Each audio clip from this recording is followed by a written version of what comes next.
Bismillahirrahmanirrahim. Assalamualaikum.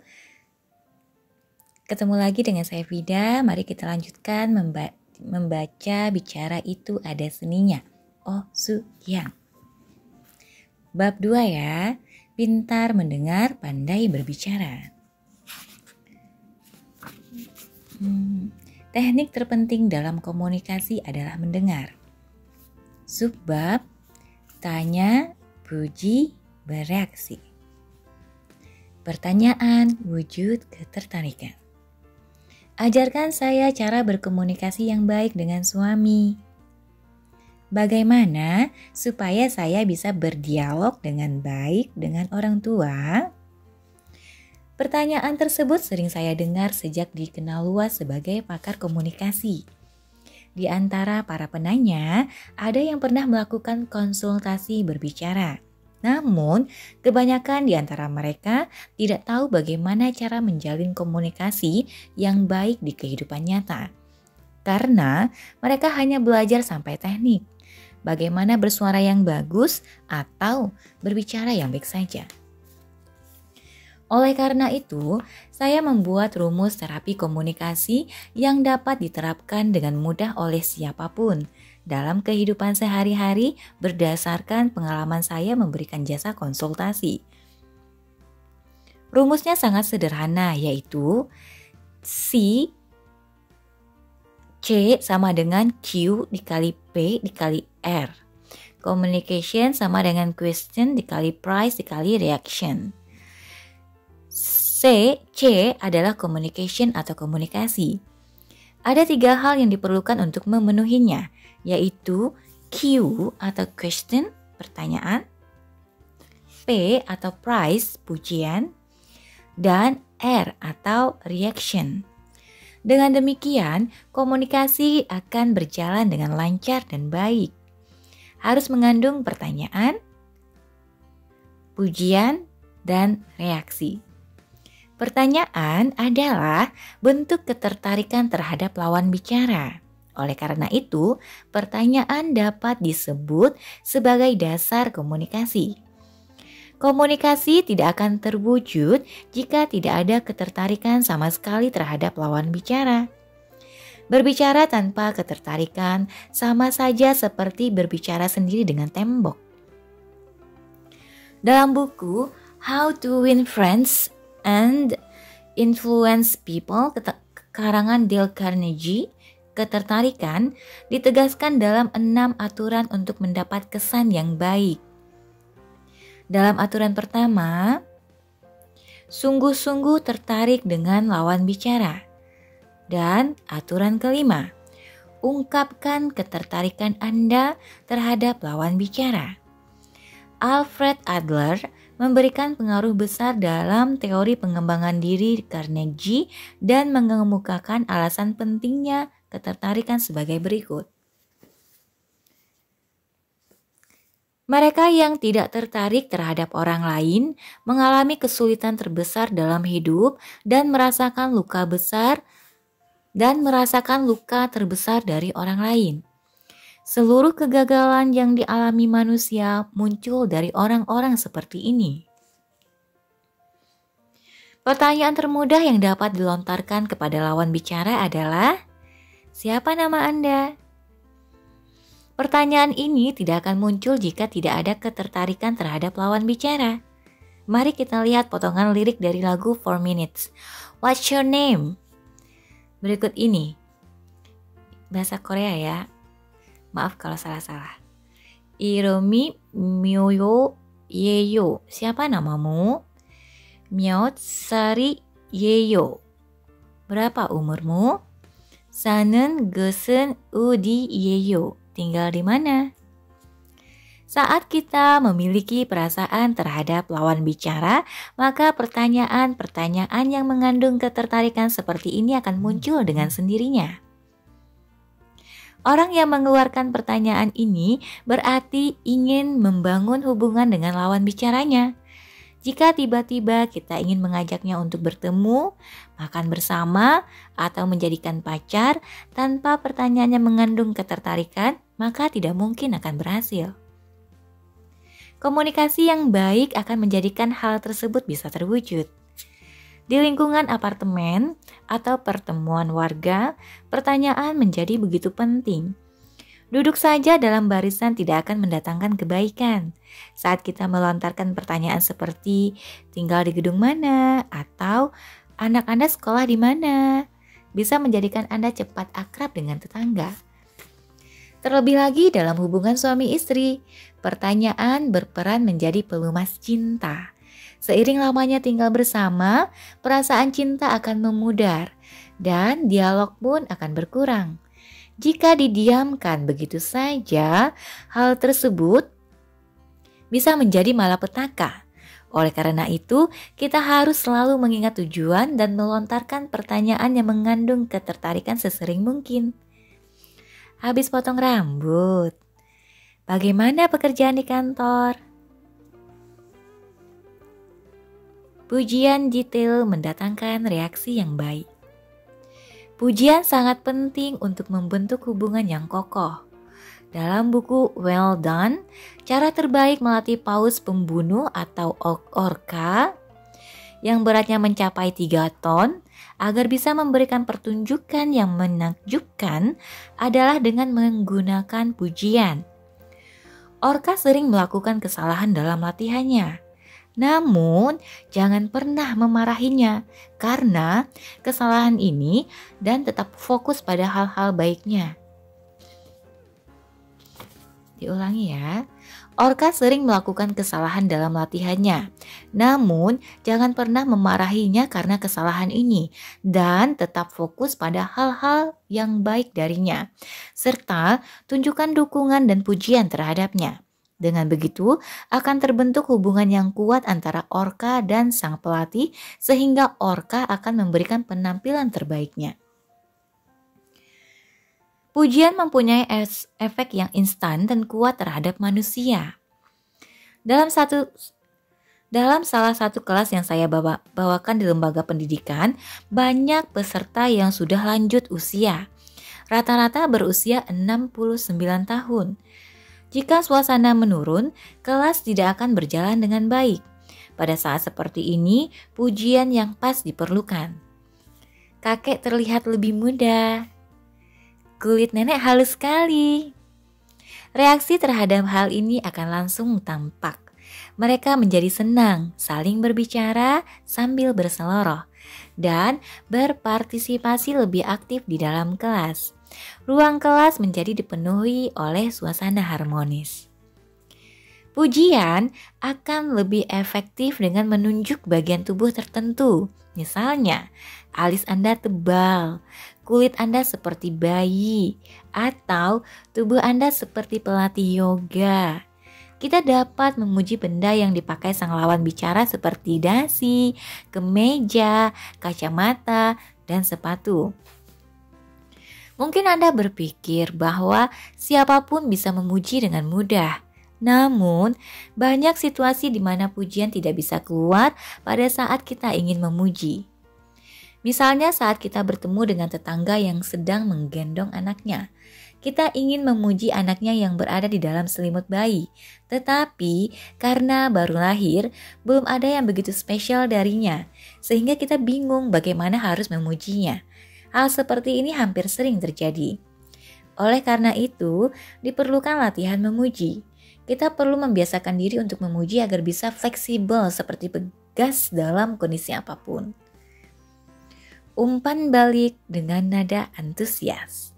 Reaksi muncul jika kita mendengarkan ucapan lawan bicara. Reaksi yang paling umum adalah umpan balik verbal seperti "oh ya?" Siapapun pasti ingin terus berbincang lebih lama dengan lawan bicara yang menunjukkan reaksi seperti ini. Siapapun pasti ingin terus berbincang lebih lama dengan lawan bicara yang menunjukkan reaksi seperti ini kan? Legenda dunia bincang-bincang Larry King mengatakan bahwa aturan pertama dalam berdialog adalah mendengarkan. Tunjukkanlah dengan sungguh-sungguh bahwa Anda tertarik dengan apa yang sedang dikatakan oleh lawan bicara, sehingga dia pun akan berbuat demikian terhadap Anda.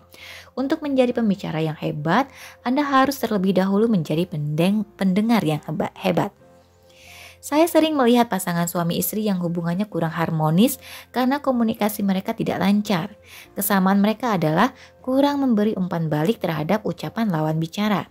Mereka lebih sering banyak berbicara dan ingin lawan bicara mendengarkan saja dengan baik. Karena itu, komunikasi tidak terjadi.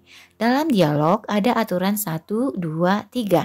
Sekali berbicara, 2 kali mendengarkan, 3 kali memberi umpan balik. Inilah yang dibutuhkan oleh pasangan yang mengalami hambatan komunikasi, mendengarkan dan merespon.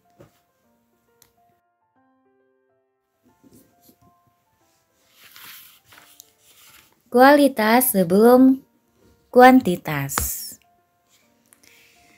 Pasangan yang tidak mengobrol 30 menit dalam sehari. Saya jarang mengobrol dengan suami. Dia seperti mengabaikan saya. Kalau kami bicara, pasti bertengkar. Sehingga lebih baik kami tidak bicara.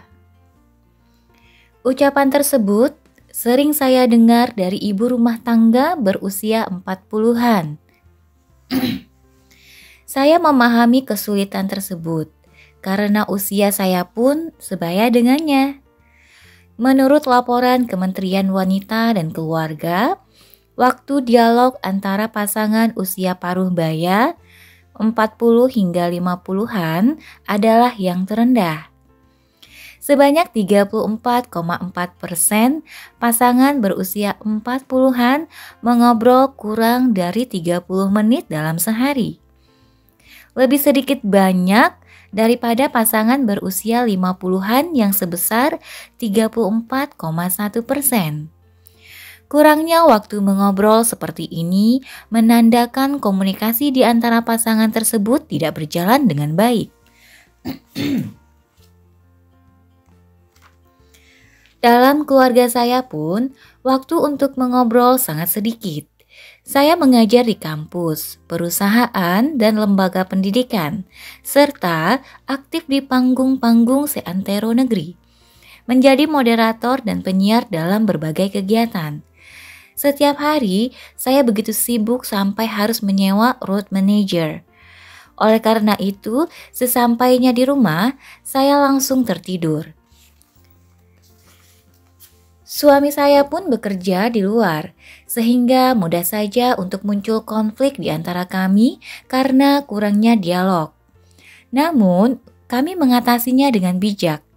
Suami saya mampu menjadi teladan, rela mengurus masalah di rumah. Ia tidak pernah sekalipun mengeluh. Selain itu, kami juga secara efisien menerapkan rumus komunikasi C sama dengan Q dikali P dikali R. Saat saya bertanya sesuatu seperti, menurutmu bagaimana hasil promosi jabatan kali ini? Ia yang tadinya menatap televisi, langsung menoleh ke arah saya. Lalu dengan wajah tidak enak hati ia menjawab, aku tidak terlalu berharap. Kemudian saya berkata, ya, kesempatan bukan kali ini saja. Kalau bukan kali ini, mungkin lain kali. Semoga yang terbaik. Ia pun tersenyum hangat. Tidak berhenti sampai di sini. Ia mungkin tidak tertarik lagi kepada televisi dan langsung bangkit serta duduk di dekat saya dan bercerita. Ia yang biasanya pendiam dan tidak banyak bicara, mengemukakan kontribusi, prestasi, dan kehebatannya selama di perusahaan. Saya akan mendengarkan sambil menunggu waktu yang tepat untuk mengatakan, oh ya, atau oh begitu. Dengan demikian, suami saya pun dapat mengungkapkan seluruh isi pikirannya. Mungkin karena hal ini, suami saya seperti tidak terlalu stres tentang pekerjaan di kantor dan urusan di rumah. Bagian yang berat berkurang.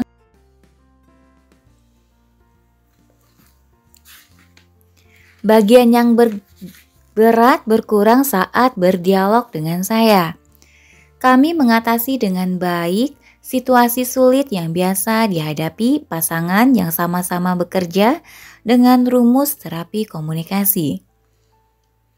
Menurut hasil kuesioner yang disebar Asosiasi Populasi, Kesehatan, dan Kesejahteraan Korea, penyebab utama kurangnya komunikasi di antara pasangan usia paruh baya adalah pekerjaan.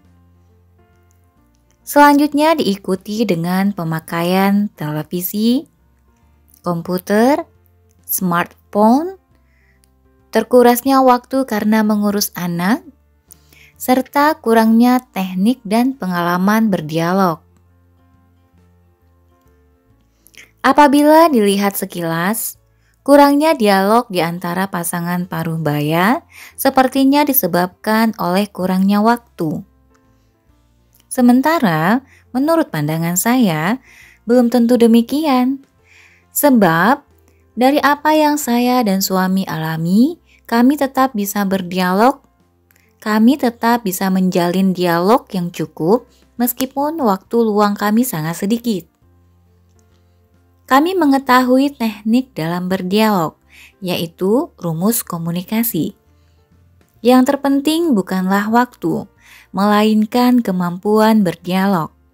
Kemampuan yang berperan sebagai pelumas dalam hubungan suami istri yang bahagia sangatlah penting. Banyak pasangan yang mengalami kurang berdialog lupa akan pentingnya teknik bicara. Teknik berbicara. Berpikir bahwa masalah tersebut akan teratasi dalam seketika dengan meluangkan cukup waktu dan situasi tertentu adalah anggapan yang salah.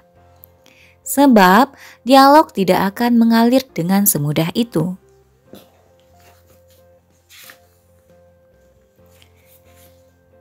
Faktor positif dan negatif dalam dialog.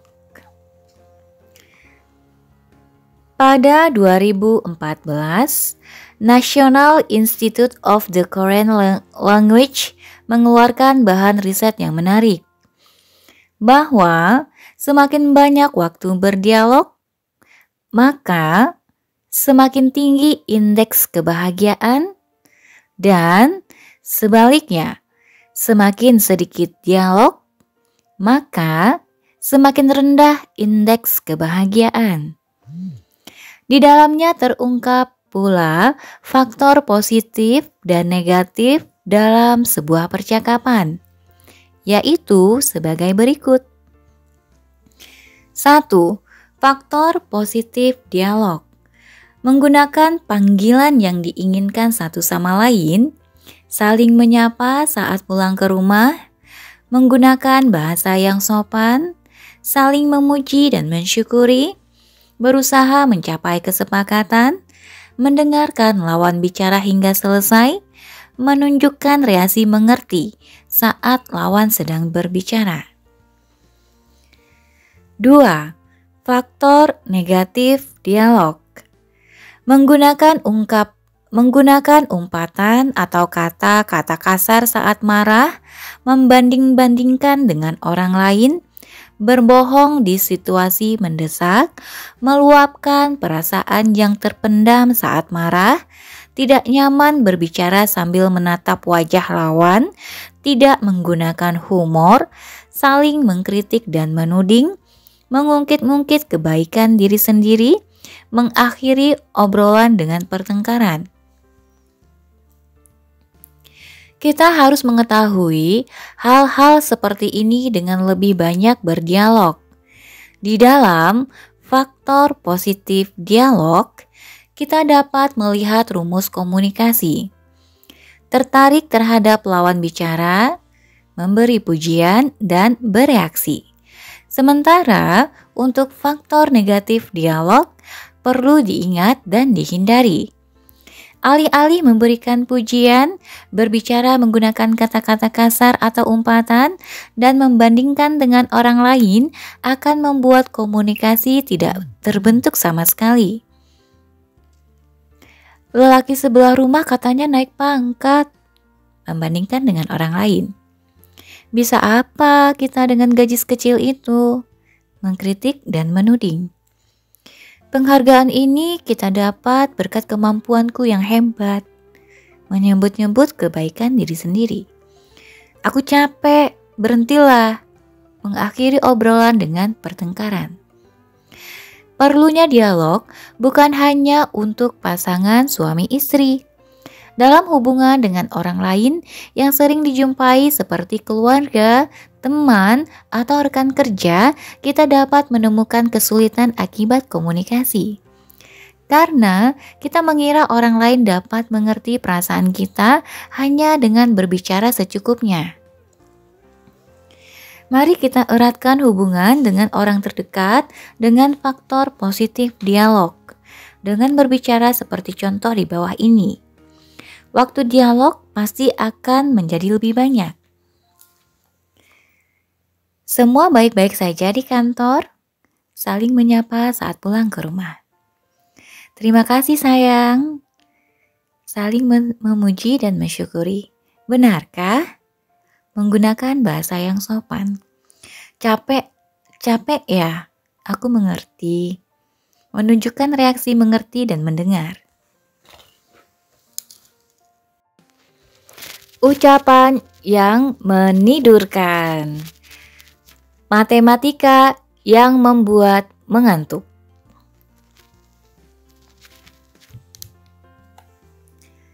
Saya bingung melihat murid-murid saya tidak bisa fokus ke pelajaran.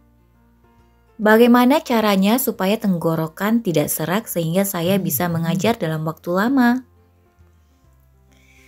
Demikian pertanyaan guru-guru yang mengajar di sekolah atau lembaga pelatihan. Kalau boleh berbangga, nilai evaluasi pengajaran saya di sekolah dan tempat pelatihan selalu bagus dan diminta mengulangi. Mungkin itu sebabnya guru-guru lain menaruh harapan besar dan berkonsultasi banyak hal kepada saya. Mereka juga ingin kelasnya disambut antusias oleh para murid. Di setiap sekolah pasti selalu ada guru yang kelasnya digemari murid-murid dan tidak sedikit pula yang tidak. Jika sang guru mengajar dengan sedikit antusias, maka murid-murid pun menjadi kurang tertarik dengan mata pelajarannya. Nilainya pun menjadi jelek. Namun, ada juga beberapa guru yang mendadak bersemangat saat mengajar.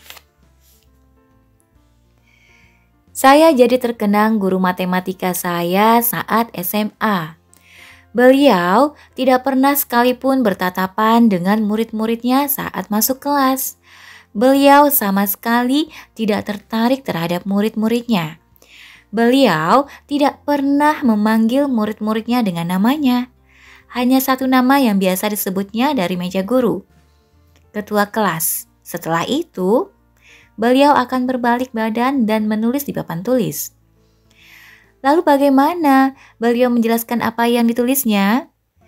Beliau akan berbicara dengan suara datar dan lemah yang menjadi ciri khasnya. Keberadaannya tidak dapat kami rasakan sehingga seakan-akan kami sedang diperdengarkan suara rekaman. Keadaan demikian membuat segelintir siswa yang tertarik mengikuti pelajaran matematika yang diajarnya.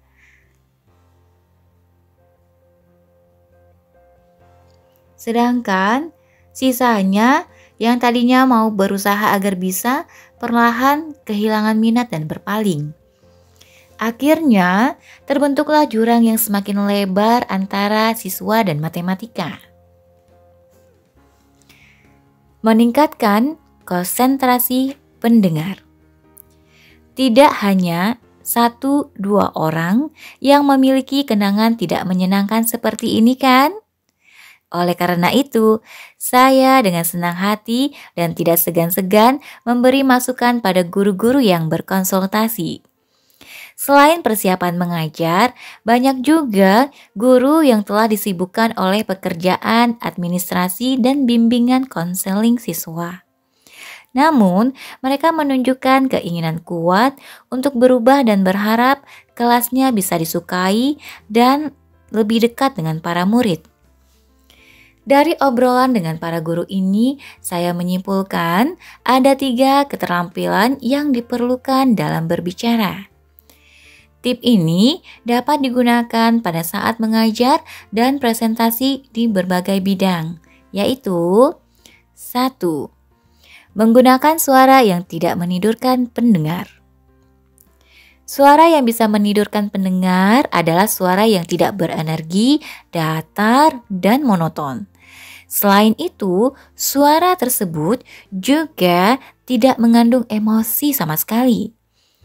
Siapapun yang mendengar suara seperti ini, kelopak matanya pasti akan turun hanya dalam 10 menit.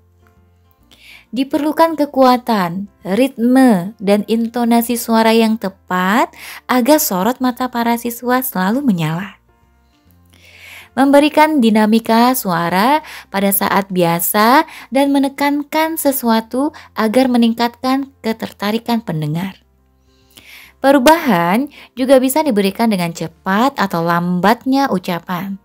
Intonasi suara juga perlu disesuaikan dengan konten yang ingin disampaikan.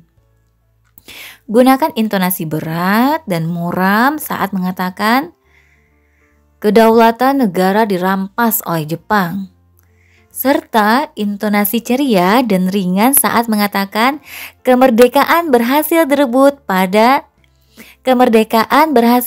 kembali pada 1945. Kekusyukan pendengar pasti akan jauh lebih tinggi. Bagaimana agar bisa mengeluarkan suara yang dinamis seperti ini?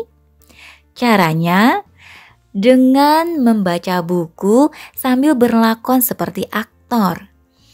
Pilihlah dongeng pendek dan hidupkan tokoh di dalamnya dengan deklamasi sambil menggerakkan tangan, kaki, dan ekspresi wajah.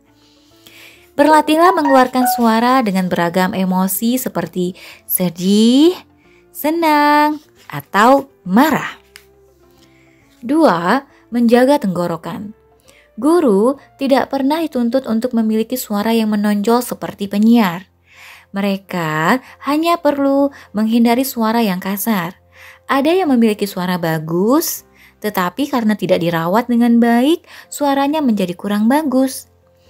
Banyak guru yang mengalami berbagai gangguan pita suara karena berbicara dalam waktu lama.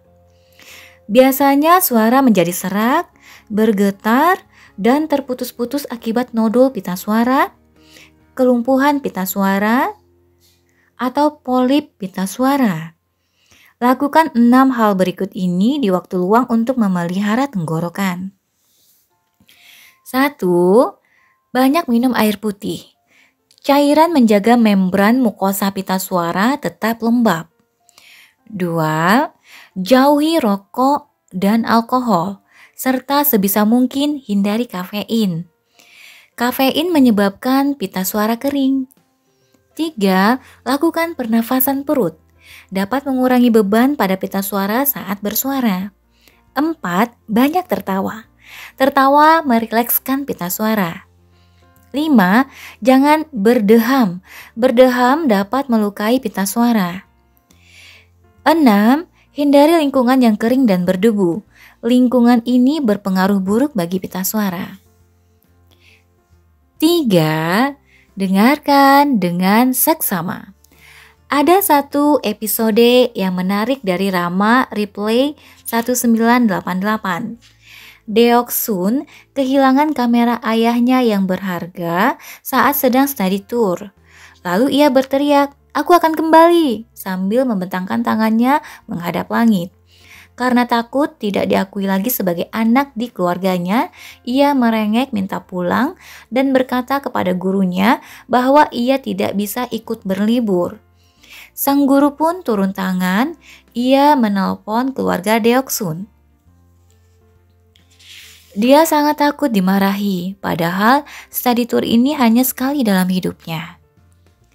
Setelah sang guru berkata demikian, ayahnya pun berbicara pada Deok-sun. "Tidak apa-apa, bersenang-senanglah." Sedemikian pentingnya sikap mendengarkan dari seorang guru terhadap ucapan muridnya. Apabila wali kelas Deok-sun tidak mendengarkan keluhannya, mungkin ia akan dicap sebagai siswa yang pembangkang. Namun, kepedulian sang wali kelas membuat Deoksun kembali bersemangat, tidak cemas lagi, dan bisa menikmati acara study tour dengan riang. Mendengarkan bagi seorang guru memiliki efek yang sama dengan peringatan dan perintah yang tegas. Sikap mendengarkan keluhan dan kegelisahan lawan bicara akan mendekatkan pembicara dan pendengar dalam waktu singkat.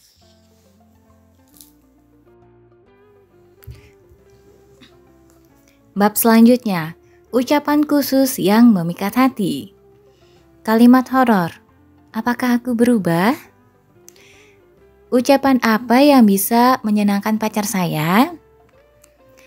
Apa yang harus saya katakan agar pacar saya senang? Para mahasiswa kadangkala memberikan saya pertanyaan tersebut. Jawaban untuk pertanyaan tersebut tentu saja lebih dikuasai oleh konsultan percintaan.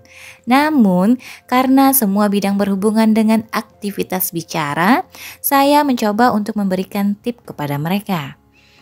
Ucapan dan gaya bicara yang senang didengar oleh pria maupun wanita dari lawan jenis jelas ada. Siapapun yang menggunakannya dengan tepat dapat menjadi ahli percintaan. Jika hal ini diabaikan, ikatan antara lawan jenis tidak akan terbentuk. Yang lebih parah lagi, jika secantik apapun wanita itu,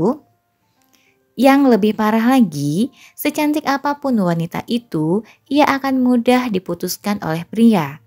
Pernah ada seorang wanita yang meminta konsultasi kepada saya. Usianya pertengahan 20-an. Dan ia merupakan mantan finalis Miss Korea. Banyak laki-laki yang mengejarnya. Namun, mereka hanya bertahan selama beberapa bulan saja. Setelah mengobrol dengannya, tidak tampak ada yang janggal dengan sifatnya. Masalahnya adalah ucapannya. Ia mengaku sering berkata, "Ini cantik ya," atau "Apakah aku berubah?" kepada kekasihnya. Sesudah diagnosa selesai, saya pun memberinya resep. Ada ucapan wanita yang tidak suka didengar oleh pria. 2 di antaranya adalah "Ini cantik ya," atau dan "Apakah aku berubah?" Ucapan ini akan menjadi penghalang hubungan dengan sang kekasih. Sebaiknya jangan pernah mengucapkan perkataan tersebut. Kemudian saya memberitahunya 4 ucapan wanita yang sangat dibenci oleh pria dan menyuruhnya untuk menghindarinya antara lain. 1. Minta maaf dong. 2. Sayang, ini bagus ya. 3. Apakah aku berubah? 4. Terserah. Kalimat pertama bersifat tidak mengacuhkan ucapan seorang pria. Pria seringkali tidak tahu apa kesalahannya kepada wanita. Mempertanyakan secara sepihak tanpa mempertimbangkan hal ini akan membuat pria begitu serba salah. Kalimat kedua, membuat pria terbebani. Pria yang baru berpacaran akan menghadiahkan apapun untuk mendapatkan hati kekasihnya. Baginya, ucapan seperti ini sama artinya dengan meminta dibelikan barang tersebut. Kalimat ketiga, serupa dengan ujian. Berbeda dengan wanita, pria tidak terlalu peduli soal fashion ataupun model. Oleh karena itu, mereka tidak bisa segera menangkap apa yang berbeda dari wanitanya. Kalimat keempat, terserah. Kalimat ini paling sering digunakan wanita saat memilih menu makanan. Di balik kalimat ini sesungguhnya tersembunyi makna bahwa si wanita menghendaki si pria bisa menebak keinginannya. Tetapi sebagian besar pria tidak bisa menangkap perihal ini. Ucapan yang bersifat mempermasalahkan dan memberi beban sangat tidak diinginkan, baik dalam hubungan percintaan maupun hubungan interpersonal. Satu kata yang menarik. Sekarang kita mencari tahu ucapan dan gaya bicara wanita seperti apa yang disukai pria. Pria mudah terhanyut oleh ucapan dan gaya bicara yang bersifat manja. Misalnya, kata yang diucapkan secara mendayu akan lebih menggetarkan hati pria.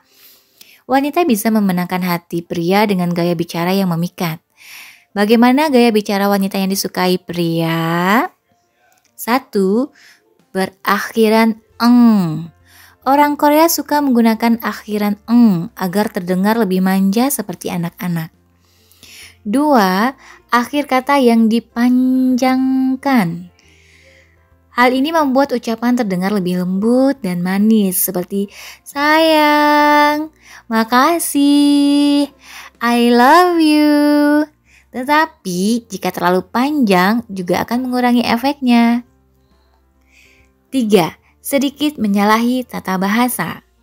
Misalnya bocen, bosan, tayang, sayang, terdengar lebih memikat. Namun, cara ini pun harus digunakan seperlunya. Jika tidak, maka Anda akan terlihat konyol dan mungkin membuat ilfil.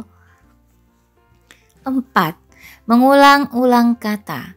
Misalnya kata maaf atau sabar yang diulang 2 kali akan terdengar lebih bagus. Sangat bagus untuk melelehkan hati pria seperti rengekan anak bayi. 5. Seruan yang lucu dan hidup. Seruan seperti ya ampun membuat wanita terkesan lebih feminin.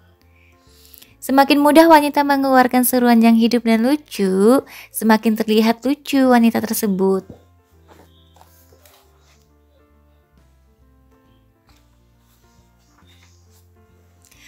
Ada juga ucapan pria yang senang didengar oleh wanita. Menurut Dr. Melanie Green dari Buffalo University dan Dr. John Donahu dari North Carolina University, wanita lebih langgeng berhubungan dengan pria yang pandai berbicara daripada yang bertampang keren. Mereka berkata seperti ini. Wanita menilai pria yang pandai berbicara akan lebih menarik dan pantas untuk dihormati, serta dapat menjadi pemimpin yang baik. Oleh karena itu, ingatlah baik-baik ucapan yang disukai wanita agar ia selalu dalam pelukan Anda. Ada 4 jenis ucapan yang disukai wanita. 1. Respons yang membuat tersentuh. Respons seperti, hah? Yang benar? Kok bisa? Dan ada apa? Membuat hubungan Anda menjadi semakin mesra dengan wanita. Kata-kata ini sering terdapat dalam obrolan antar wanita yang menunjukkan bahwa kata-kata ini dapat memperkuat ikatan emosi para wanita. Gunakan kata-kata ini untuk memikat hati para wanita. 2. Kalimat yang semakin sering diucapkan semakin berefek. Ungkapan perasaan dengan kalimat cantik, kamu kok semakin lama semakin cantik sih? Hari ini kamu terlihat lebih cantik, atau kamu dandan seperti ini di depanku saja kan? Dan sesuaikan dengan situasi yang ada. Mendengar dirinya disebut cantik akan membuat hati wanita senang, seolah-olah ia memiliki seluruh dunia. 3. Kalimat penghibur di situasi kurang baik. Kenapa kamu bisa sakit? Capek? Kamu gak apa-apa? Aku khawatir. Wanita akan tersanjung saat ada seorang pria mencemaskannya dengan kalimat-kalimat seperti itu. Bagi wanita, ucapan tersebut membuatnya berbunga-bunga karena seperti mendapat dukungan yang sangat kuat. 4. Menanggapi cerita dengan pertanyaan. Ada pria yang tidak banyak bicara saat bertemu dengan wanita. Obrolan mereka akan langsung selesai. Untuk mendapatkan hati wanita, pria harus tertarik pada ucapan sang wanita dan membuat obrolan tersebut berlanjut dengan melemparkan pertanyaan-pertanyaan. Misalnya, saat ia berkata, Hari ini aku ikut klub bulu tangkis. Jawablah dengan, klub? Demikian pula saat ia bercerita, Sabtu lalu aku bertemu Yejin. Maka jawablah, Yejin teman SMA kamu kan?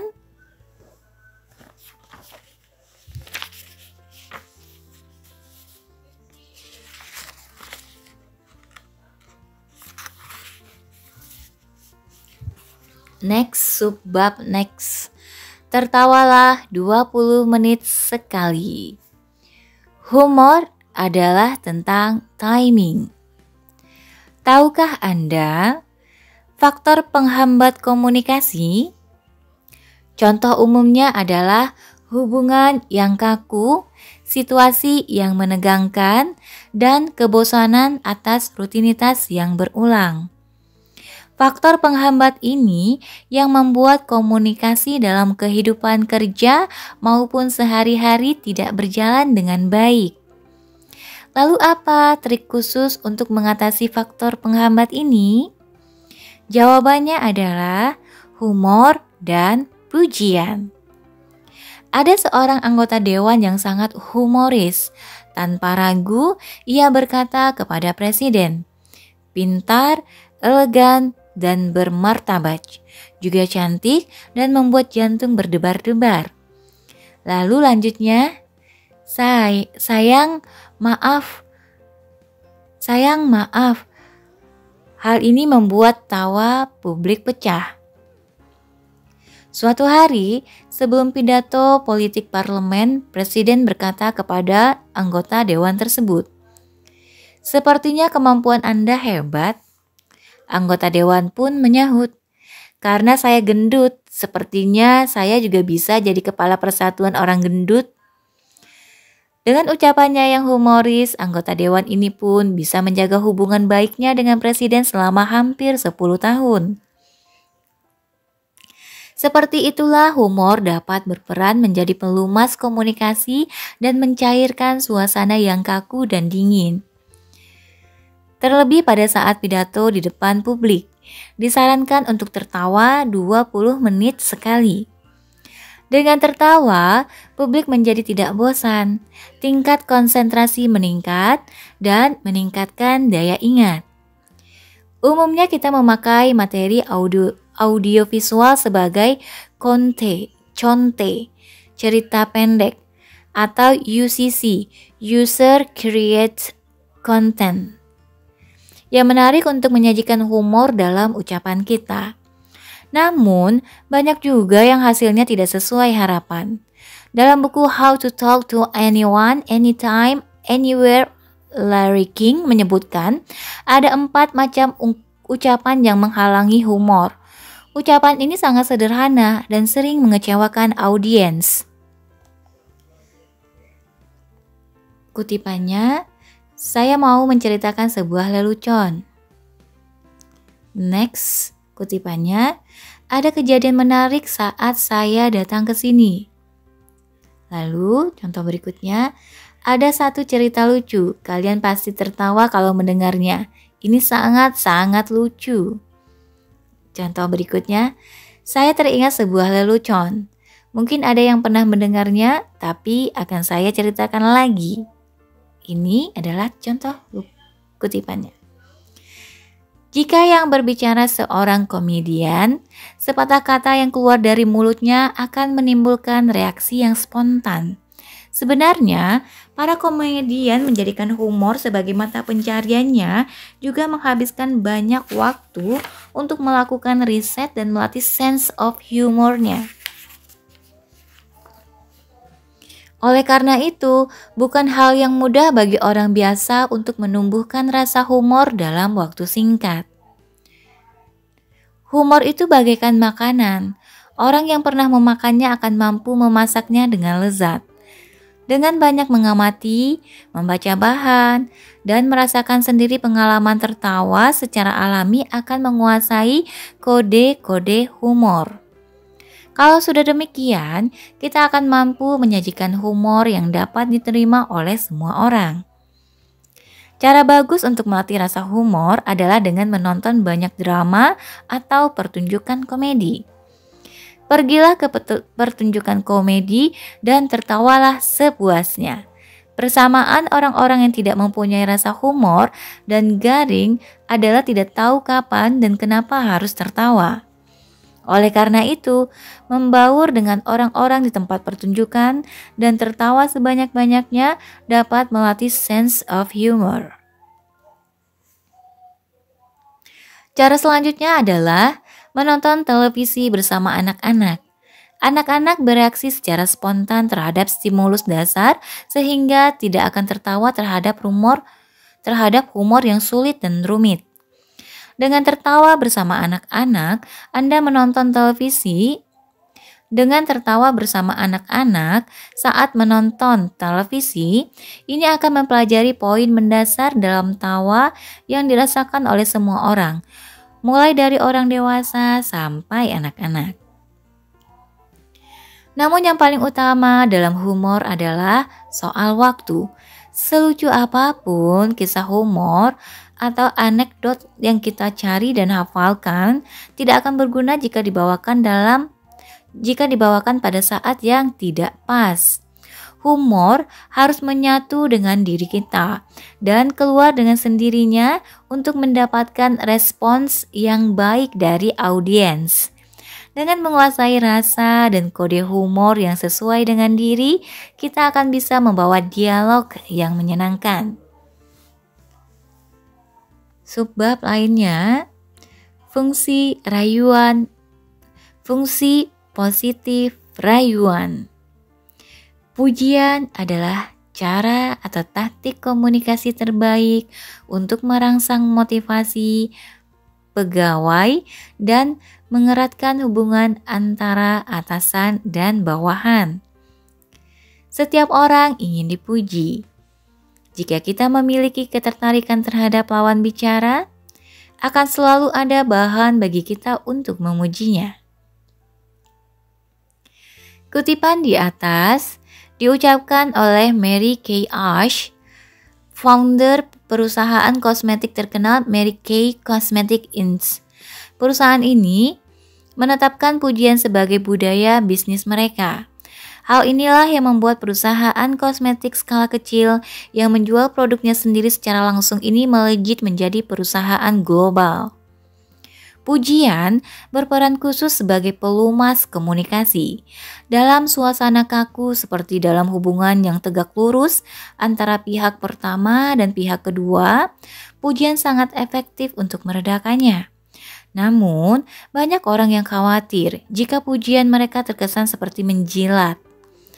Mereka takut pujiannya disalahartikan sebagai rayuan yang dilontarkan hanya untuk menyenangkan hati orang tersebut. Namun, harus diketahui bahwa rayuan pun memiliki fungsi positif. Penyair Amerika Ralph Waldo Emerson pernah berkata seperti ini. Tidak ada yang tidak suka dengan rayuan, karena rayuan menampakkan bahwa kita adalah orang yang penting sehingga orang lain harus menyenangkan diri kita. Sebenarnya, rayuan adalah tindakan meninggikan harkat seseorang dengan mengamatinya secara saksama dan memujinya di depan orang-orang.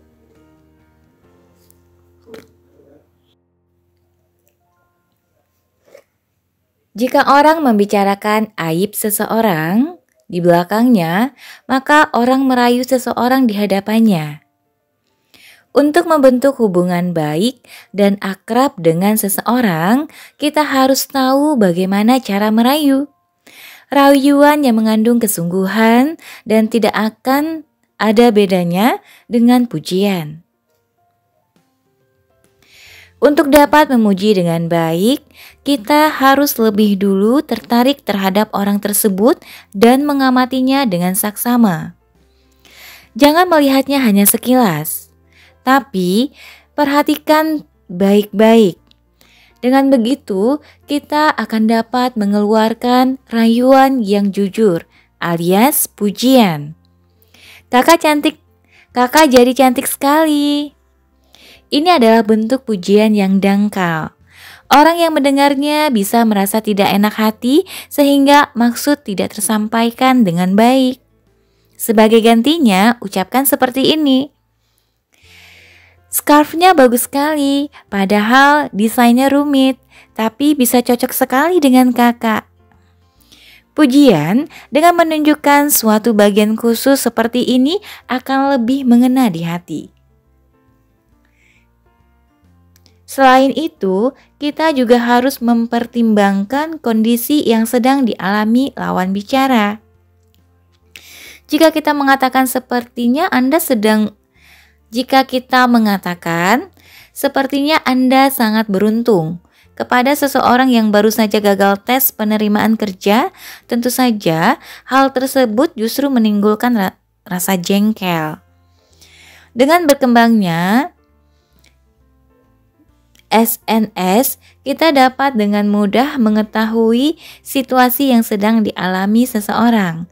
Kita juga dapat segera memujinya dengan hanya meninggalkan komentar bagus. Sampai-sampai ada istilah baru yaitu rayuan SNS. Kalau di kita Instagram kali ya, atau TikTok kali ya, atau Facebook. Kesimpulannya, kita harus memahami dengan baik kondisi yang sedang dialami seseorang sebelum memujinya. Selain itu, kita harus mengungkapkan pujian tersebut secara detail.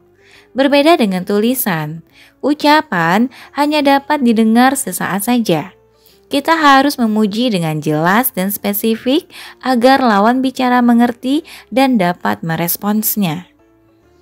Jika kita mengungkapkannya secara samar dan ambigu, pujian itu tidak akan tersampaikan dengan baik kepada lawan bicara.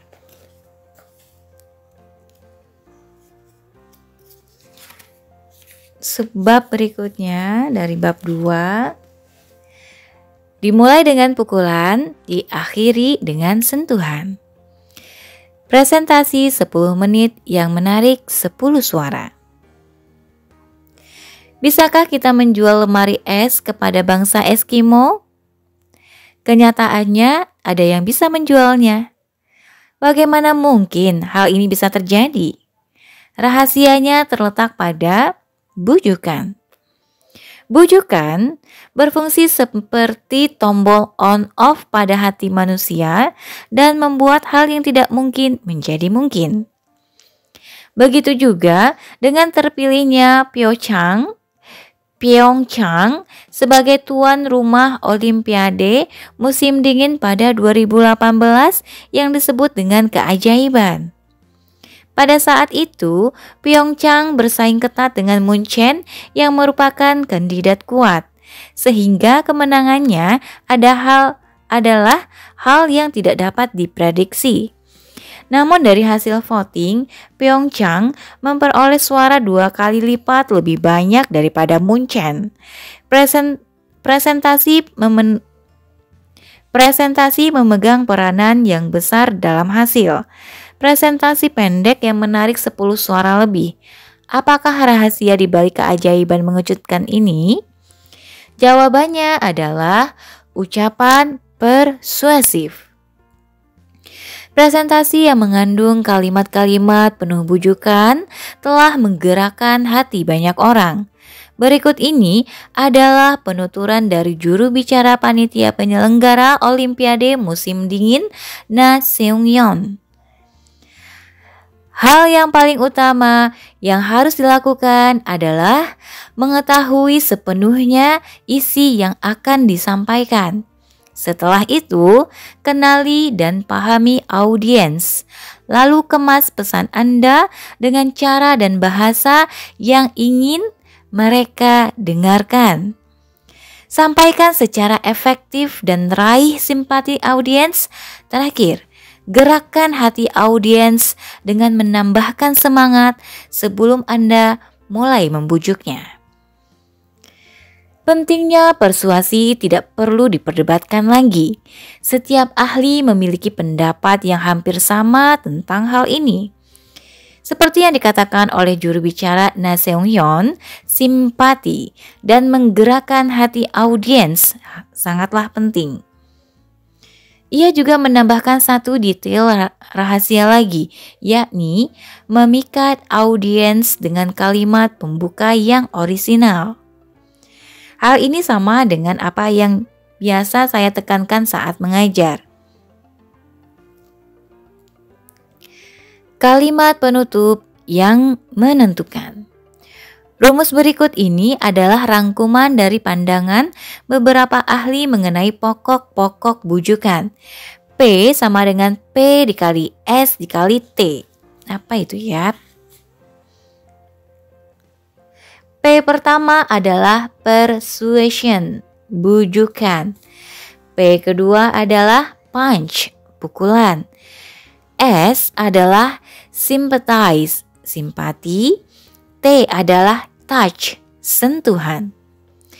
Pebisnis, presenter, negosiator, dan karyawan yang ingin memperoleh keinginannya dengan bujukan orang lain tidak boleh melupakan 3 hal ini. Punch dilakukan pada saat pembukaan.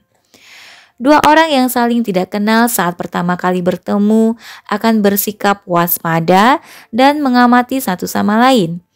Mengeluarkan bujukan dalam kondisi tegang seperti ini sangatlah sulit. Jika sejak awal kita langsung pada inti, maka kita pasti akan gagal. Sebab tidak ada seorang pun yang membuka telinganya untuk lawan bicara.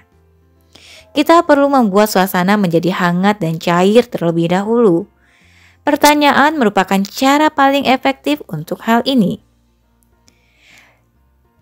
Contohnya, cuaca hari ini bagus ya. Contoh berikutnya, cari kerja sekarang susah ya. Lanjut contoh berikutnya, Anda kesulitan merencanakan masa tua? Pertanyaan seperti ini akan memancing rasa penasaran lawan bicara. Mereka pun membuka hatinya dengan mudah karena merasa seperti bertemu dengan tetangga, senior, atau teman dekat. Sama seperti para wanita yang umumnya melontarkan pertanyaan seperti, "Kamu tahu apa yang aku lakukan kemarin?" saat membuka obrolan. Pertanyaan ini sama maknanya dengan, "Mulai sekarang simak ceritaku baik-baik." Anda juga bisa melemparkan cerita-cerita yang menarik. Contohnya sebagai berikut. Mengapa 320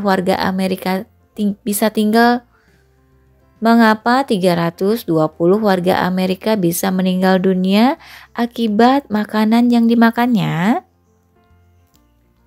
Lalu contoh selanjutnya.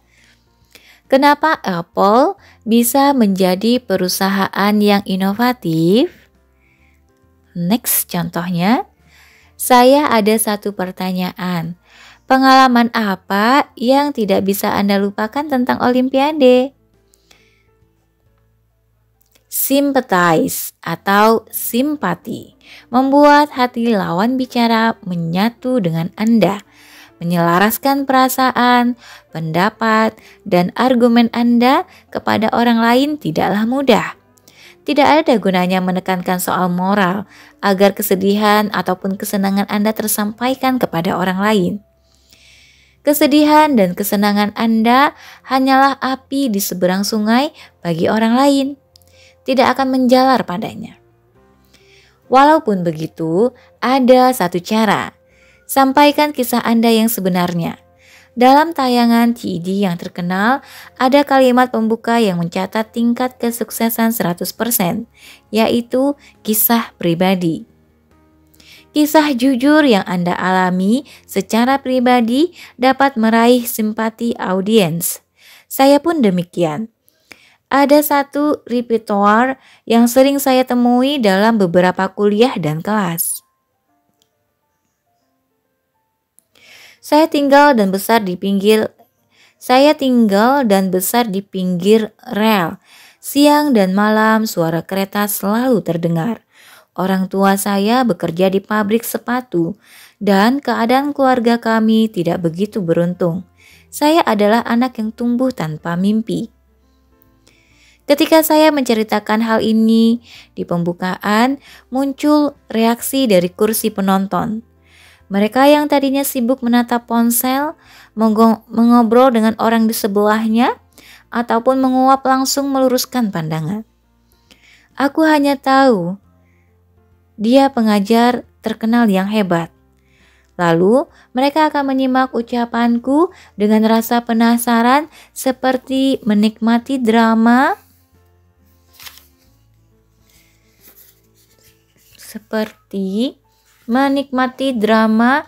seru sambil berpikir. Ternyata dia juga pernah menderita dan sengsara.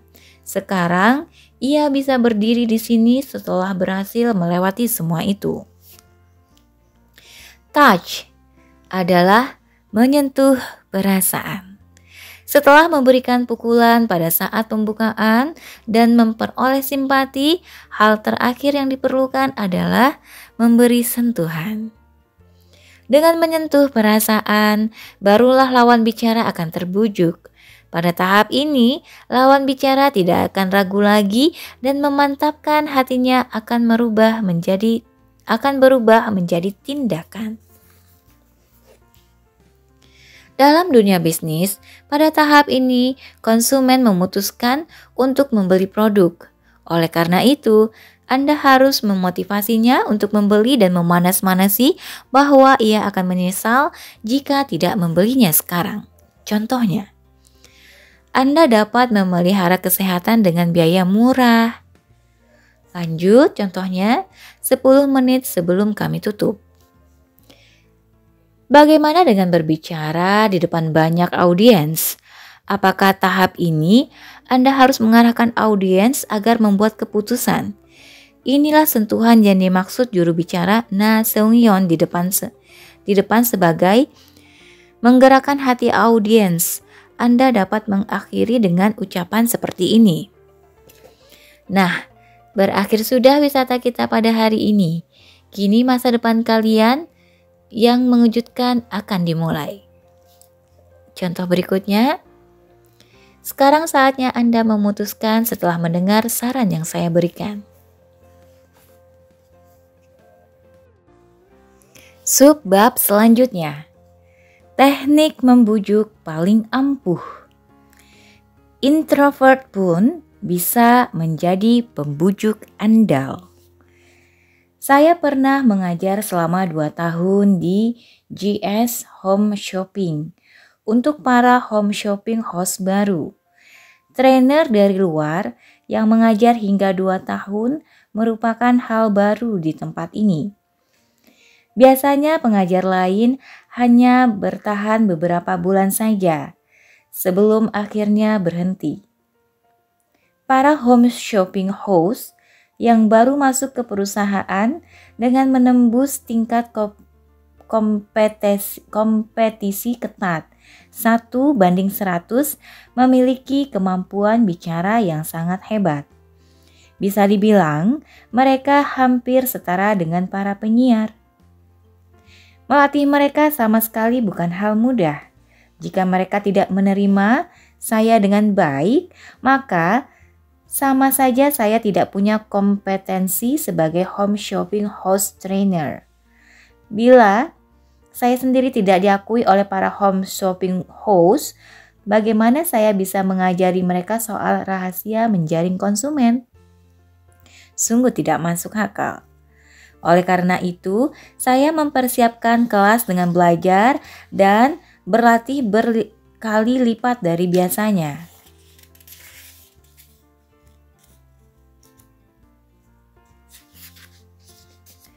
Garis besar pengajaran saya adalah berbicara dengan persuasif. Karena tujuan utama home shopping host adalah menggerakkan hati konsumen dan menggiringnya agar membeli produk. Mereka tidak perlu cara bicara yang energik seperti penyiar. Yang terpenting adalah kemampuan membujuk konsumen dengan ucapan yang berkesan. Paul Meyer merupakan raja asuransi dunia. Ia terjun ke dunia asuransi untuk menyambung hidup setelah putus kuliah karena kondisi keluarga. Namun, karena sifatnya yang tertutup dan gagap dalam berbicara, catatan prestasinya tidaklah memuaskan. Setiap hari, ia latihan berbicara di depan cermin. Ia seolah-olah sedang berhadapan dengan konsumen dan berulang kali menjajakan dagangannya. Akhirnya, ucapan yang terbata-bata berubah menjadi ucapan yang menarik. Ia mampu membujuk siapapun dan menjadi miliarder asuransi di usia 30-an. Keren ya, hanya bicara aja, latihan depan kaca aja bisa jadi miliarder.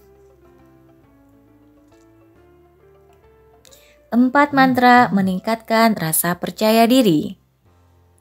Hal yang saya tekankan secara khusus kepada para home shopping host baru adalah sumpah ucapan. Saya meminta mereka meneriakkan keempat isi sumpah tersebut dengan suara lantang. Tentu saja saya juga membuat mereka memahami satu persatu maknanya. Dengan sumpah ini, mereka bisa membujuk banyak orang dan mengubah obrolan menjadi menarik. Teknik ini tidak hanya bermanfaat bagi home shopping host saja, sangat berguna bagi mahasiswa yang akan menghadapi wawancara kerja, menjadi pegawai, eksekutif perusahaan, dan para pebisnis dari berbagai bidang. Pekikan sumpah tersebut sambil berdiri di depan cermin setiap kali Anda memiliki waktu luang. Hari demi hari, mulailah terapkan sumpah tersebut dalam cara bicara Anda. Berikut 4 sumpahnya. Saya memberi salam dan berbicara sambil tersenyum. Sumpah kedua, saya berbicara sambil menatap dan dengan lafal yang tepat. Sumpah ketiga, saya berbicara dengan jelas dan percaya diri. Sumpah keempat, saya mengubah ekspresi dan gerakan tubuh sesuai dengan isi ucapan. 1. Saya memberi salam dan berbicara sambil tersenyum. Ada seorang profesor dengan prestasi penelitian yang luar biasa. Ia juga seorang penulis buku yang dikenal publik. Namun, respons terhadap kuliahnya di kampus tidak terlalu bagus. Ia punya kebiasaan membelalakan mata dan menaikkan satu sudut bibirnya. Ia memang berhasil sebagai ilmuwan, tetapi tidak sebagai seorang individu di mata para mahasiswa. Ia memiliki kesan dingin dan galak. Ia mengalami masalah komunikasi publik karena tidak mampu menyadari betapa pentingnya sebuah senyuman. Rasanya tidak berlebihan jika saya menekankan tentang pentingnya senyuman. Profesor James P. McConnell dari jurusan Psikologi Universitas Michigan berkata seperti ini tentang senyuman. Senyuman membuat manajemen, pengajaran, atau penjualan lebih efektif dan membuat orang lebih bahagia dalam mengasuh anak. Wajah yang tersenyum lebih bermakna besar daripada wajah yang masam. Profesor Nicholas Guggen dari Fakultas Sosio-Kognitif Psikologi University de Bretagne-Sud, Prancis memaparkan hasil percobaan menariknya dalam buku 100 Petits Experiences and Psychologue du Consommateur. Sorry ya, ini bahasa Prancis, nggak bisa soalnya. Ia meminta seseorang pelayan wanita muda di sebuah bar untuk membawakan minuman yang dipesan tamu sambil tersenyum. Ternyata pelayan tadi menerima tip 3 kali lebih banyak daripada pelayan wanita yang tidak tersenyum. Sehingga Profesor Guggen berkesimpulan bahwa tersenyum lebih ceria akan lebih efektif. Selain itu, jangan lupa untuk memberi salam. Penulis drama dari Inggris George Bernard Shaw dulu adalah anak yang pemalu dan tertutup, sehingga takut bila bertemu orang. Namun, ia mulai memberi salam kepada orang-orang agar bisa berubah. Perlahan-lahan, ia menjadi orang periang dan aktif. Orang-orang pun jadi menyukai dirinya. Dengan demikian, senyum dan salam adalah katalis yang membuka hubungan interpersonal. 2. Saya berbicara sambil menatap dan dengan lafal yang tepat. Akting maupun perawakan aktris Choi Ji-woo dan aktor Kwon Sang-woo sangatlah sempurna. Kalaupun ada kekurangan, hal itu terletak pada pelafalan mereka. Mereka sering kesulitan membunyikan konsonan di akhir suku kata sehingga suara yang keluar pun terdengar lucu. Cinta akan kembali. Mohon bantuannya, Pak. Lafal mereka yang tidak sempurna ini sesekali menjadi bahan kritikan. Pelafalan yang salah membuat makna dialog jadi tidak tersampaikan dengan baik. Hal ini menjadi pukulan telak bagi kemampuan akting mereka. Demikian pula bagi orang biasa. Komunikasi tidak akan berjalan normal akibat pelafalan yang tidak tepat. Lalu bagaimana caranya agar bisa melafalkan dengan baik? Saya menyarankan untuk melatih diri dengan mengucapkan salah satu bait lirik lagu Up and Down dari Exit. We arae, we arae, we arae, we arae, we arae, we arae. Gerakan bibir ke atas dan ke bawah seperti lirik lagu di atas berguna untuk membantu melafalkan dengan tepat. Selain itu, Anda juga harus menatap lawan bicara. Jangan sampai lawan bicara Anda menyangka kalau Anda tidak tertarik untuk mengobrol dengannya bila pandangan Anda selalu ke atap atau jendela. Jika Anda tidak kuat bertatapan terlalu lama dengan lawan bicara, pandanglah alis, ujung hidung, atau dahinya. Tim pewawancara akan memberikan penilaian positif jika Anda menatap mata mereka saat wawancara. 3. Saya berbicara dengan jelas dan percaya diri. Anda harus percaya diri pada saat memuji atau memberi salam. Jika tidak, pujian atau salam yang Anda lontarkan akan kehilangan nyawa dan efeknya. Seperti roti kacang merah yang tidak ada kacang merahnya. Terlebih lagi saat berbicara di hadapan khalayak ramai, rasa percaya diri sangatlah penting. Walaupun terdengar rendah hati, hindarilah kalimat seperti saya banyak kekurangan atau bahannya memang biasa saja. Jangan beritahu musuh tentang kematianku.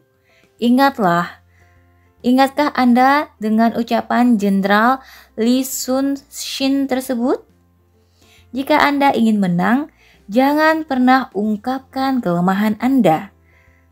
Lawan bicara akan termakan ucapan Anda jika Anda berbicara dengan jelas dan percaya diri. 4. Saya mengubah ekspresi dan gerakan tubuh sesuai isi ucapan.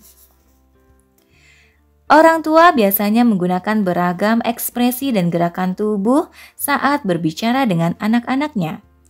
Saat mengatakan, putra ibu hebat atau putri ibu cantik, seorang ibu akan membelai kepala, mengusap-ngusap pundak, atau menepuk pantat anaknya.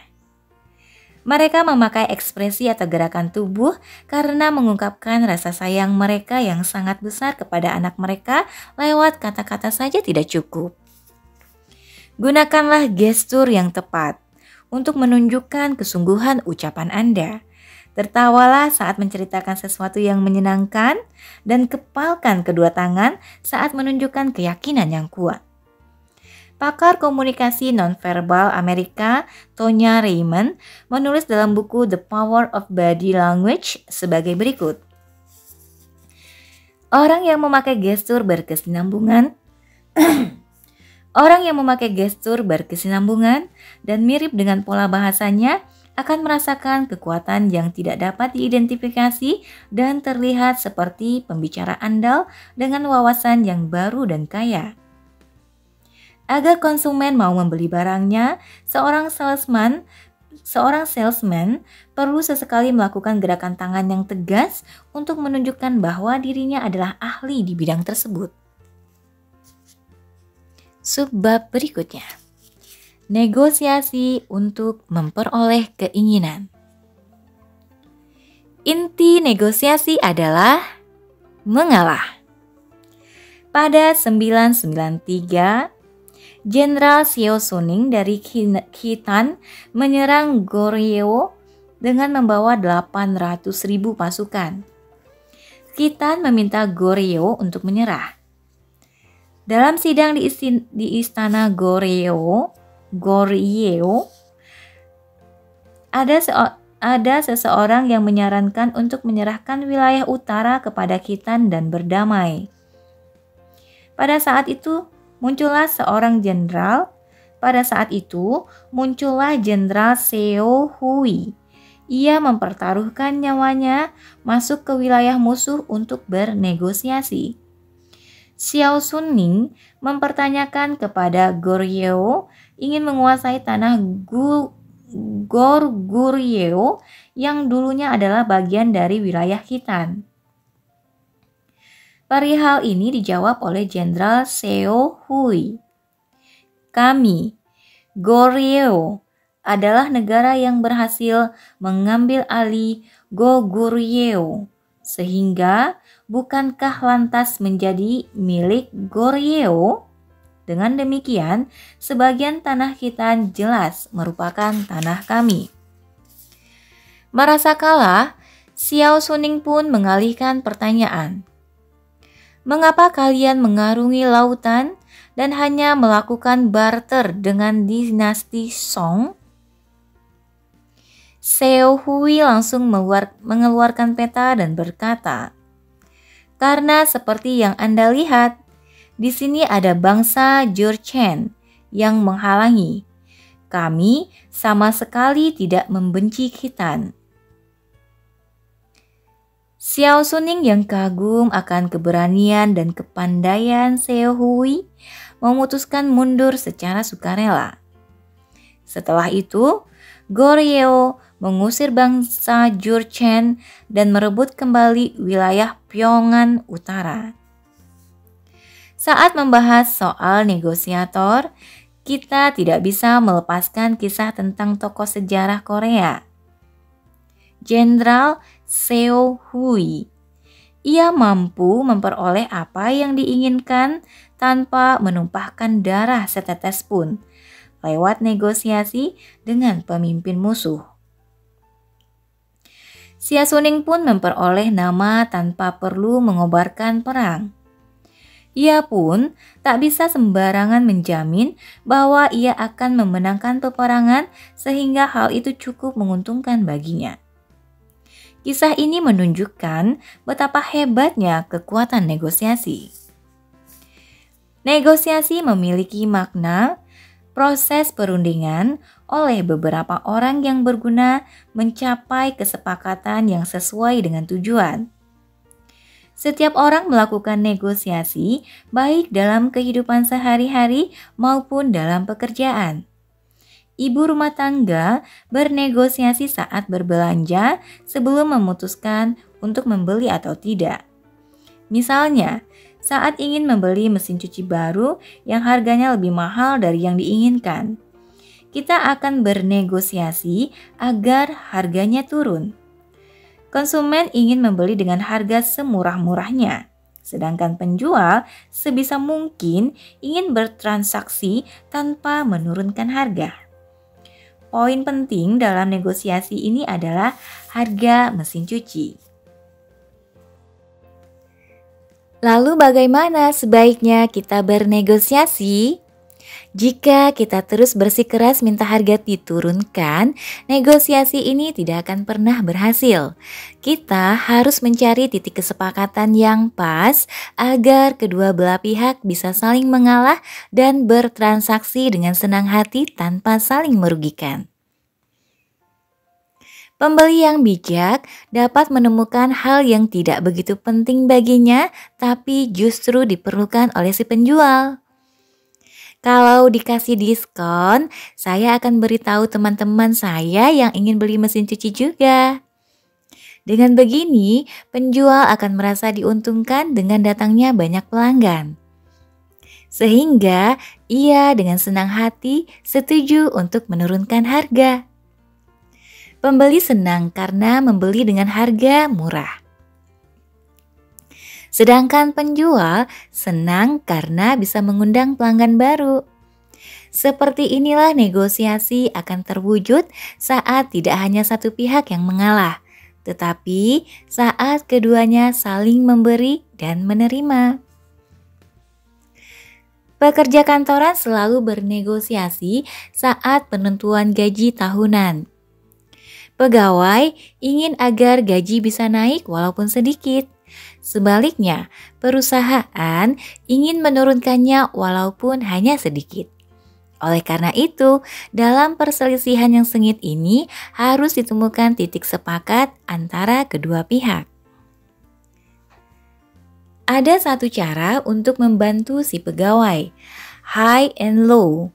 Biasanya pihak perusahaan menanyakan lebih dahulu besaran gaji yang diharapkan. Namun, cara seperti ini akan merugikan pihak yang lebih dulu menyebutkan nominal, sehingga sebaiknya tanyakan kembali sejauh mana perusahaan sanggup menaikkan gaji.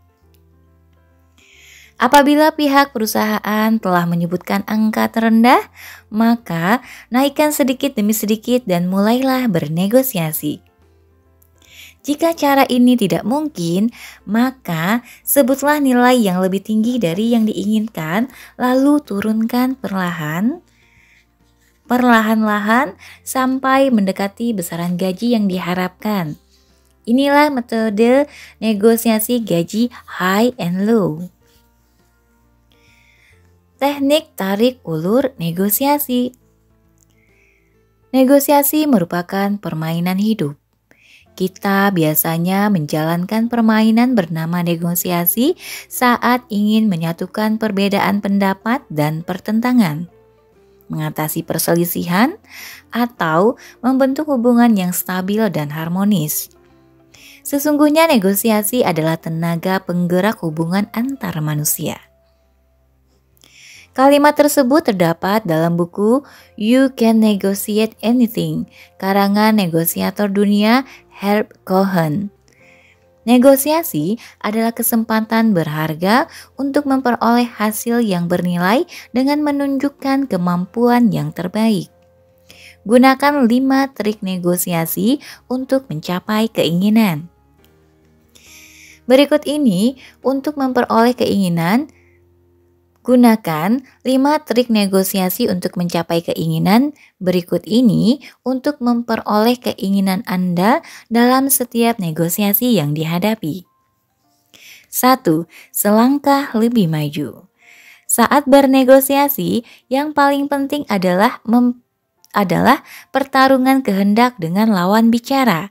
Contohnya, saat Jenderal Seo Hui berunding dengan Xia Suning, ada salah seorang panglima musuh yang menyuruh Jenderal Seo Hui berlutut di depan Xiao Suning. Itu menyalahi hukum diplomasi. Saat Jenderal Seo Hui menunjukkan penolakannya dan dengan berani mengajak Khitan untuk bernegosiasi dalam posisi setara 1 lawan 1. Sikap martabat seperti ini sangat penting dalam negosiasi. Kemudian, menunjukkan bahwa kita bisa menolak negosiasi jika tidak mendapatkan yang diinginkan, terkadang bisa membantu. Selain itu, tunjukkan bahwa kita sedang mempertimbangkan alternatif lain sehingga posisi kita akan berada di atas dalam negosiasi. 2. Mengulur waktu. Seringkali saat kita menunda jawaban dan mengulur waktu ketika bernegosiasi, pihak lawan akan mengalah demi segera mendapat jawaban. Buatlah lawan mengalah dengan mengulur waktu dan mengemukakan alasan-alasan negosiasi.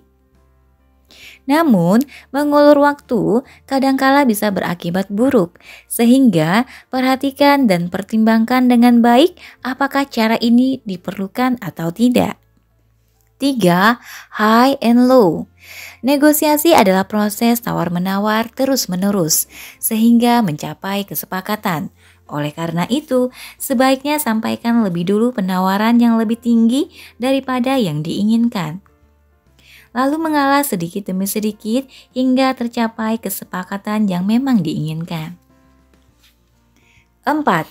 Bukan seorang key man.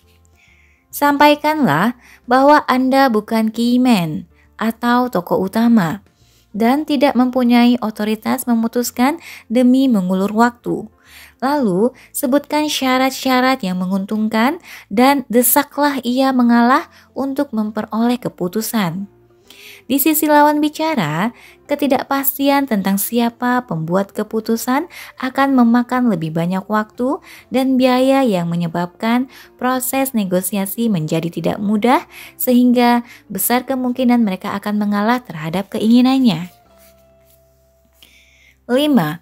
Berpikir positif. Akhir dari negosiasi adalah pikiran positif. Akhir yang positif akan membawa hasil yang baik dalam negosiasi berikutnya. Kita ambil contoh, seorang pegawai dengan gaji tahunan 50 juta won dan ingin naik menjadi 60 juta won. Tetapi hanya berhasil menawar hingga 55 juta won.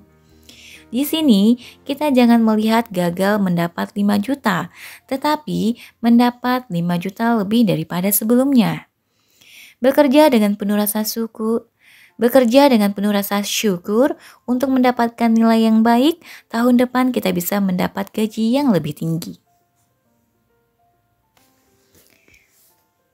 Dasar dari perdebatan, dengarkan. Hafruta. Metode pengajaran debat orang Yahudi. Ajarkan saya teknik debat yang baik. Adakah metode debat yang efektif? Belakangan ini, banyak pegawai yang menanyakan tentang cara berdebat, terutama mereka yang berasal dari perusahaan IT. Karena bidang ini tidak menyukai bentuk organisasi yang kaku dan terikat pada pola pikir yang distandarisasi. Mereka memerlukan ide-ide kreatif yang melampaui pemikiran yang ada dan berguna mengembangkan produk serta teknologi baru yang membuka era baru. Oleh karena itu, dibutuhkan diskusi bebas antar karyawan. Facebook memahami nilai dari diskusi dan menjadikan budaya diskusi sebagai tenaga penggerak pertumbuhan perusahaan. Hackathon hasilnya. Kata gabungan dari hacking dan maraton bermakna diskusi akhir yang berguna untuk mendobrak pemikiran yang ada dan menciptakan nilai baru. Kata ini dicetuskan oleh Mark Elliot Zuckerberg.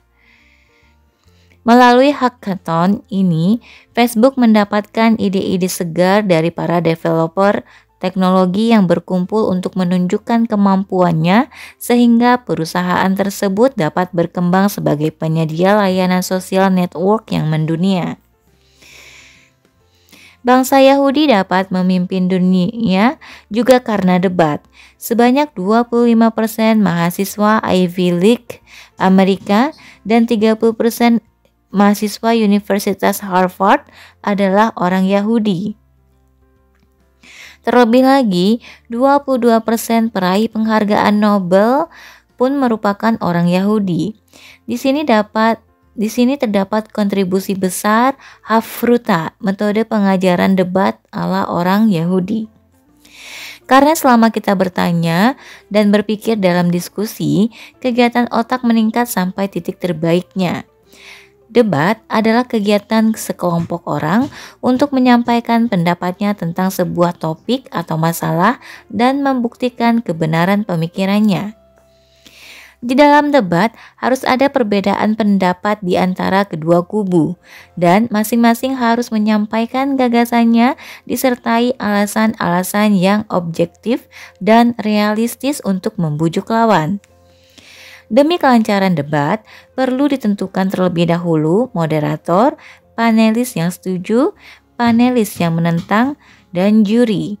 Setelah itu, debat bisa dimulai. Dengan diarahkan moderator, masing-masing panelis bergantian menyampaikan data-data dan dasar argumen. Kemudian di akhir debat, juri akan memutuskan hasilnya. Biasanya, debat identik dengan percekcokan. Padahal sesuai namanya, cekcok adalah perselisihan antara orang-orang yang memiliki pendapat yang saling berlawanan. Di dalam cekcok, siapa yang benar dan siapa yang salah tidak dapat dibedakan.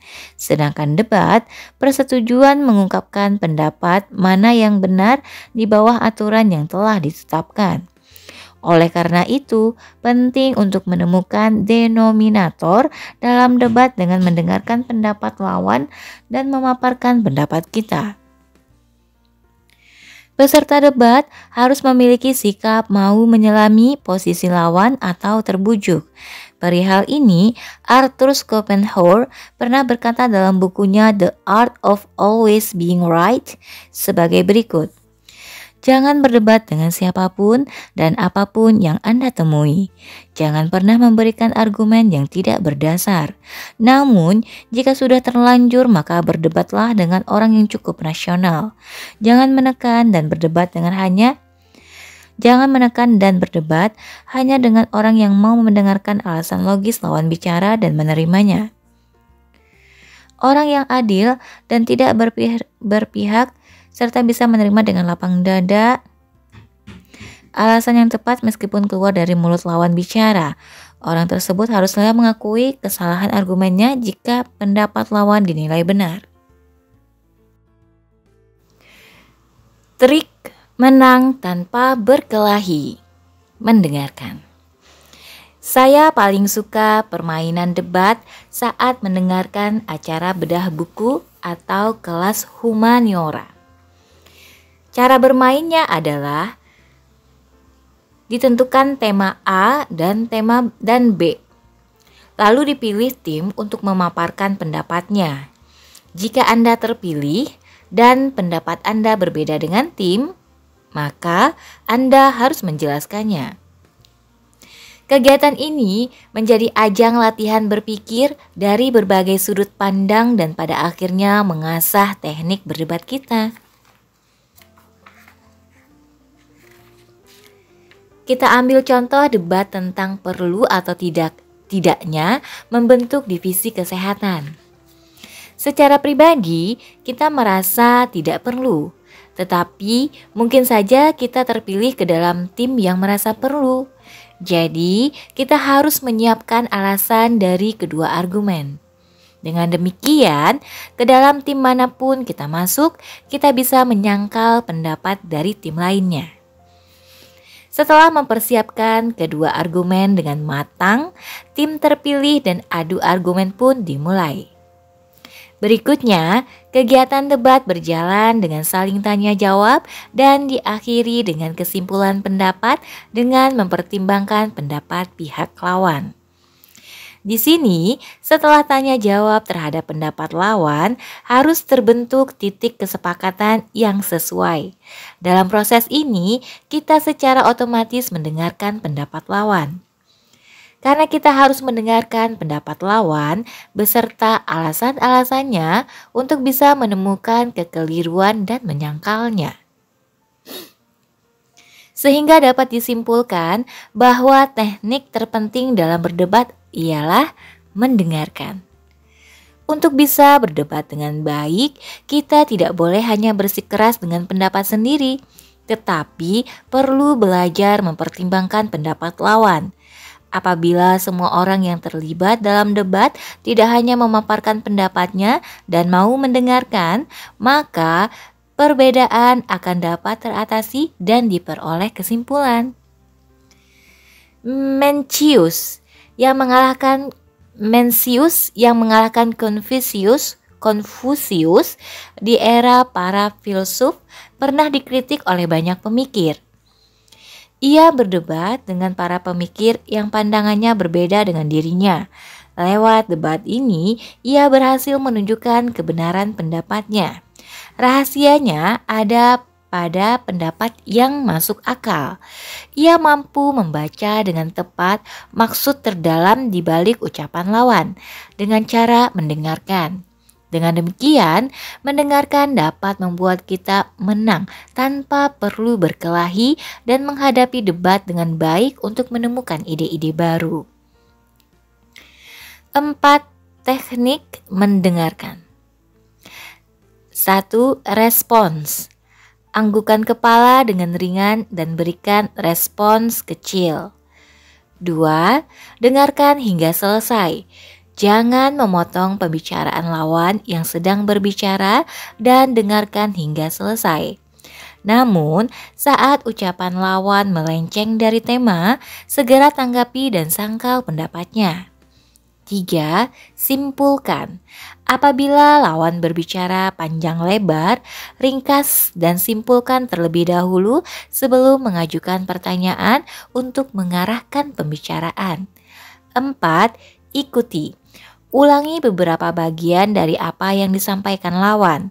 Dengan begitu, lawan dapat merasakan bahwa kita tertarik kepadanya. Oke teman-teman, bab 2-nya sampai di sini. Sampai jumpa. Assalamualaikum warahmatullahi wabarakatuh.